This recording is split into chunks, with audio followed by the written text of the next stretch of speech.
Now, let's still stay with matters of the economy because fuel prices are up again. Price of petrol and diesel have shot up by an average 9%. Let's speak to Duncan Amoah. He is Executive Director of the Chamber of Petroleum Consumers, the group that predicted this rise last week. He joins us via phone now. Duncan, I'm grateful for joining us. So what could be the contributory factors to this rise? Well, Samuel, what you are seeing now is largely due to international market price movement.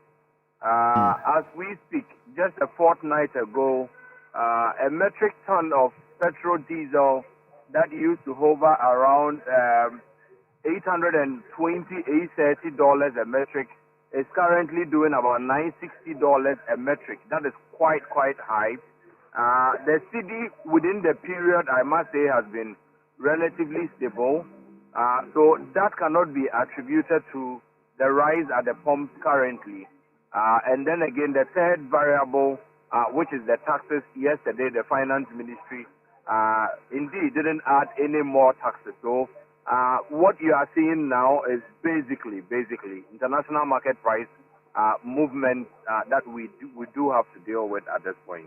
Which means there's nothing that, or there's little the state can do about it.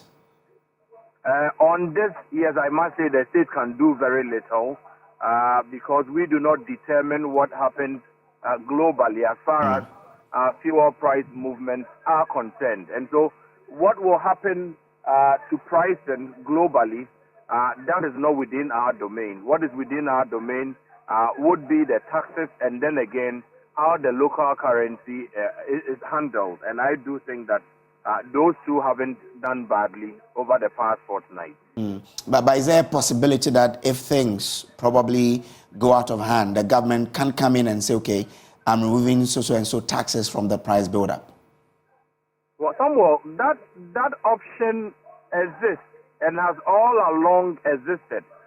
If you take a look at the petrol price build-up, quite a lot of taxes are heaped on there, some of which clearly cannot be justified or even tenable up to this point. But then again, you ask for its removal or reduction, and the excuse is that government needs revenue.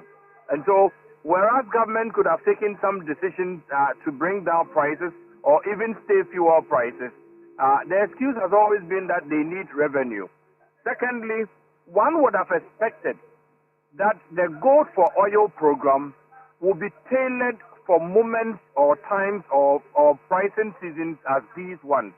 I have said, countlessly, that you cannot have a program that only engages in perpetual trading, January to December.